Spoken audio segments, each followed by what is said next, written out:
तर नमस्कार मित्रांनो. आताशी थोडं वारं सुटले, बरं वाटायला लागलं. ऊन भरपूर गरमीले. असल्या उन्हात ओम आणि भैडू हिऱ्याला घेऊन गेलेत पळवायला. तर हिरे ना सुटूनच आला बघा, ते बघा तिथे.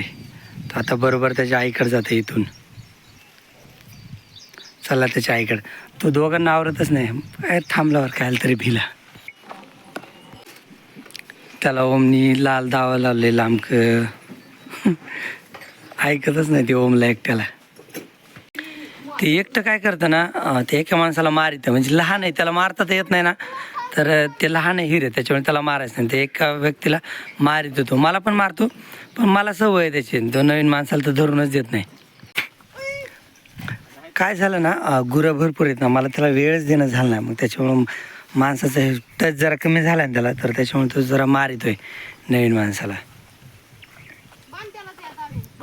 आधी इकडचं पांढरं लाव ना, म्हणजे पलीकडे आकड्याच किती अंदाज येतोय.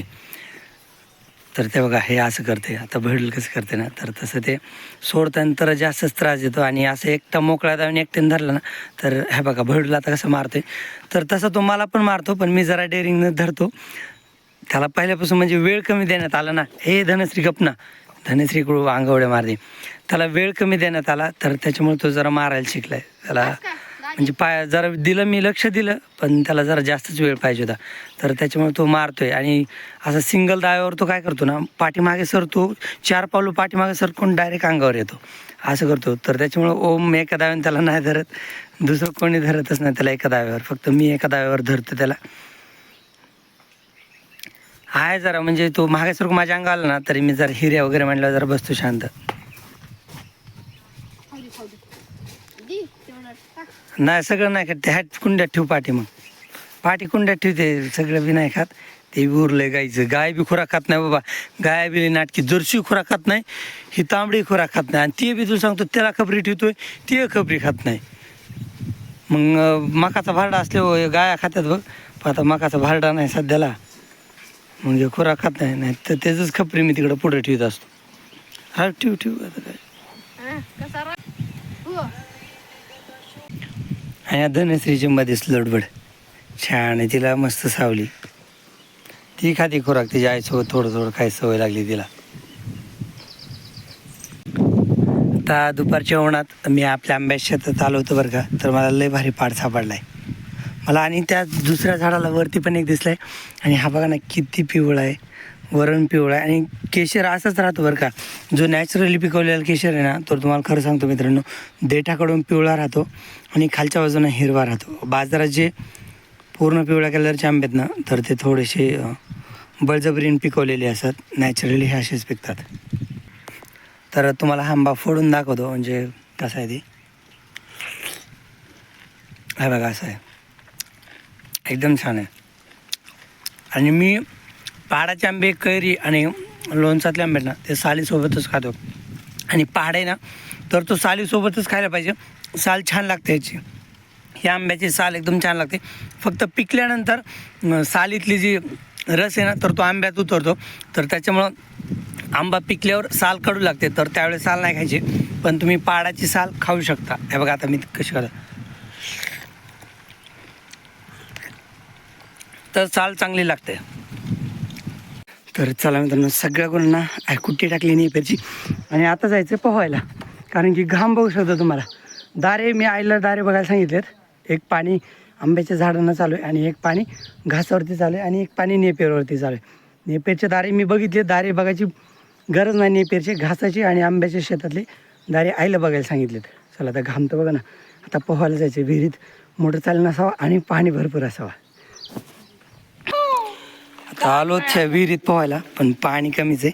पण आता आल्यासारखी एवढ्या पाण्यात तरी पोहायचं, म्हणजे तो खाली दगड दिसतो ना, तर तो तळाला आहे. तर पाणी विहिरीत कमीच आहे, त्याच्यामुळे थोडंसं अवघड आहे. पण खाली आम्ही पोहतो. आता वरून उडी नाही टाकायची. आणखीन एक 3 फूट पाणी वर असतं ना, तर ह्या कट्ट्याडून उडी टाकली ना, तरी काय अडचण येत नाही. म्हणजे आज्यात उडी पाण्यात पडते. पण ते बघा, तो एक मोठा दगड दिसतो ना, तर तसे काही दगड आहेत विहिरीत खाली मोठाले. मग त्याच्यामुळे वरून उडी मारायची नको. तर आम्ही खाली उतरतो आणि खाली पोहतो. हांड्र उडी बघ, पाणी किती ती आणखी.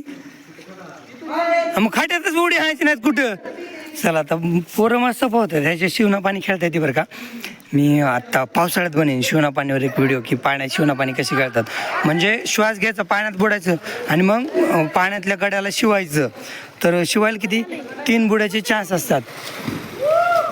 तर 3 बुड्याचे चान्स राहतात गडी शिवायला. मग नाही शिवला तर परत दुसरा चान्स असतो. बघा पोरांनी तर चालू केलं पोहायला. आता मीच राहील तर मी जातो खाली पाण्यात.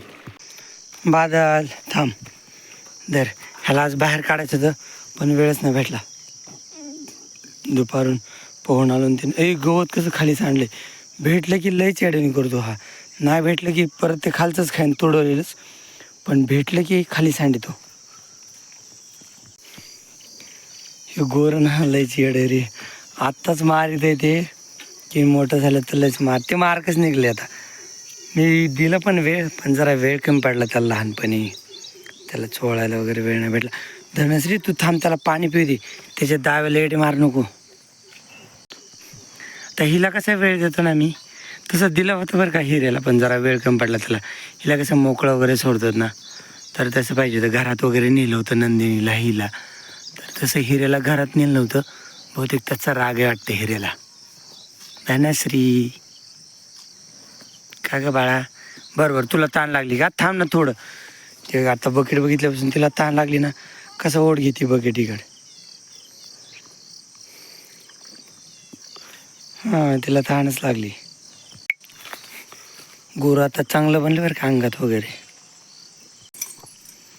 बघा रे हिला ताणच लागली होती त्याच्यामुळे ओढ घेत होती सारखं पाण्याकडे. आता पाणी पिते पोटभर. हिऱ्या गप ना. चला ते शेवटचे 3 गुरं पाणी पाजतोय. सगळे गोरं टोटल पाणी पाजून झालेत. कारण की ओम मला थोडी मदत करत होता. हाय खोय. बरं बरं तसंच पाहिजे तसंच पाहिजे.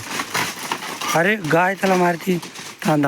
आज ओम मदतीला होता ना. ओम तिकडे थांबत होता तर त्याच्यामुळे मी 2-3 गुरं सोडून पाणी पाजलेत. त्याच्यामुळे पटकन झाले.